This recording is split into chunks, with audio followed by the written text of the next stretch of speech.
Let's talk some toys in here. Hey, what's up, everyone? Today it's the man child. All right, so today I got some new miniatures in. I'm going to go over. This is from a company called GOATGUNS. These are die-cast metal, 1/3 scale rifles, and they have machine guns, handguns, whatnot. Always been fascinated with guns and different weapons.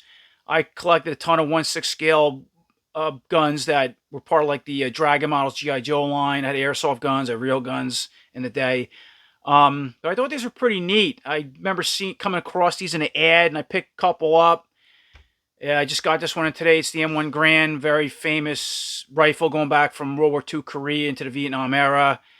Now I haven't been making videos for a while. I want to appreciate everybody's patience. I've been very sick, dealing with just chronic health issues, and of course my channel's big with Moto. I don't have any new Moto. There's a lot coming out in spring and fall, so hopefully, depending on how I feel when I get them, I'll get back into that. But I thought I'd just go over something different. But anyway, for anybody who likes gun replicas or something for your kids, these are fun. So I just got this one, as I said, today in. This is the M1. You can see all the, it's just kind of a put together, it's a gun model parts kit kind of thing. Very simple, pretty neat. The layout, you even got the clip here, has the 8 rounds like the M1 was known for. That the bullets actually removed from these. The chambers move, they actually has moving parts. And real quick, before we get everything out of package, I want to flip the back around. It just kind of shows all the details, the parts layout anyway, what to expect with this rifle. You want to take a look at everything.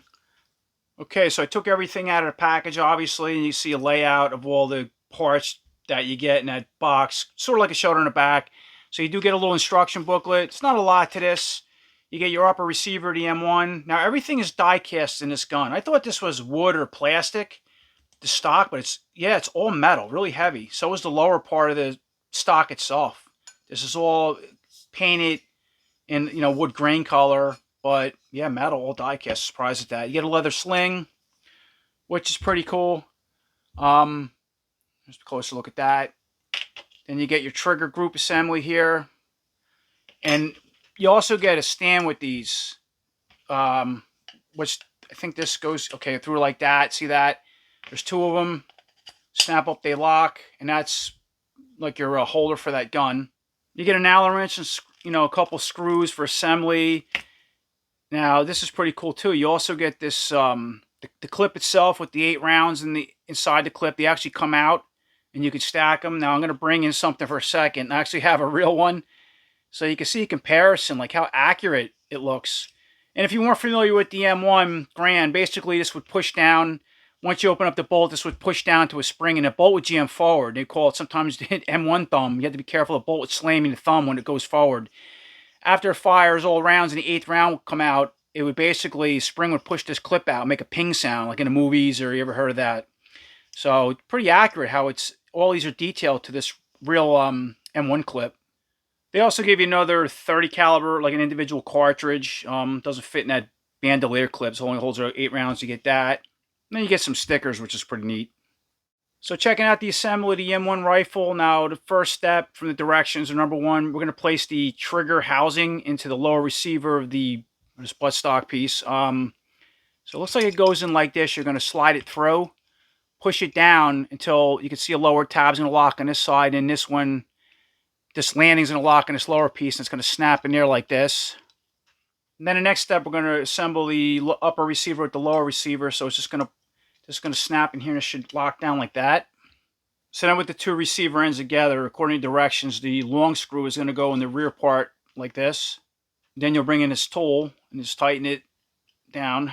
And then the short screw goes up front in that hole there. And then you're also going to bring in the same tool and tighten that down. Okay, and so far, so we have everything assembled. That's about it. Pull our bolt back. Check that out. The bolt opens. You got your rear sight here. These little knobs. Okay, they do turn. Got your armature sight back there. Pretty cool. Then you got your leather sling, which is, yeah, you can see it's adjustable. You can mess around with it, but basically these little tabs and catch any of these holes. So I'll put this part up front, like in here like that. And then the rear part of the sling, I just had to force through the sling mount, like bring it through like this, and just catch it like any of these holes you want, as I said before. Okay, and there's our M1 rifle set up with obviously the bolts and upper and lower receiver, and of course the sling. And as I said, you can adjust it, you mess around with all this stuff, play around as needed. Now we'll pull a bolt back and put our clip in it, push it down like that, and then the bolt goes forward. And then I think if you pull the bolt back, it has a little spring lock, so you push the clip back up if you want to get it out of there. Now, it doesn't bolt the rounds forward. This isn't even, I thought it was hollow in the barrel. It does have a cut in there, but it's not enough to push around through. I'm surprised at that. You think it would. I mean, then you would need a distractor and, yeah, a lot more complexity where a fire pin will be in that bowl. I don't think the model's going to work that way, but it's pretty cool you can do all this. You want to get the rounds out, just shake it, and there's your magazine clip. And then you have your display stand. So I showed you earlier how it goes together, and the rifle sits something like that. I think sling's kind of in a way. I guess it's okay. So it looked like that on display stand. It's pretty neat. And real quick, I wanted to bring in the M1A1 Thompson. So that I had for about a week. I already assembled it. I didn't make a video on it, but check that out. You always wanted a cool looking Thompson machine gun. The little magazine release works. Magazine comes out. You actually put 45 caliber bullets in there. They stack in. You get 4 of them. Goes in, bolt pulls back, rear sight. I mean, really neat for what you're getting with these little miniatures.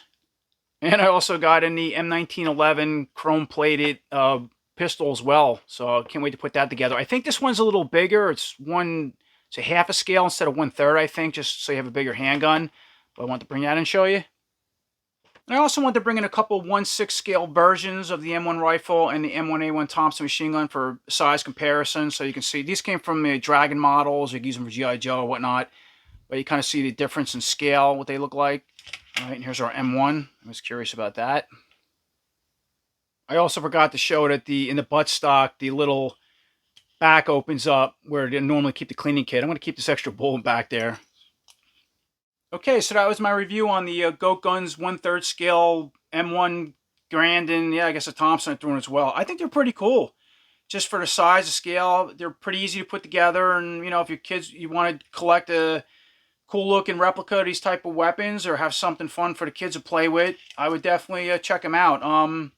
They are pretty pricey and they're big, you know, I mean, for what they are.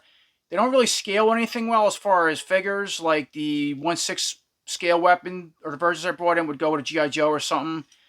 More for like a 1/4 inch figure or something like that. But I just have something fun to mess around with, a bolt, you know, or collect. That's basically their intent. So hopefully this, you know, video answered all your questions. I appreciate you guys watching. And until next time, take care.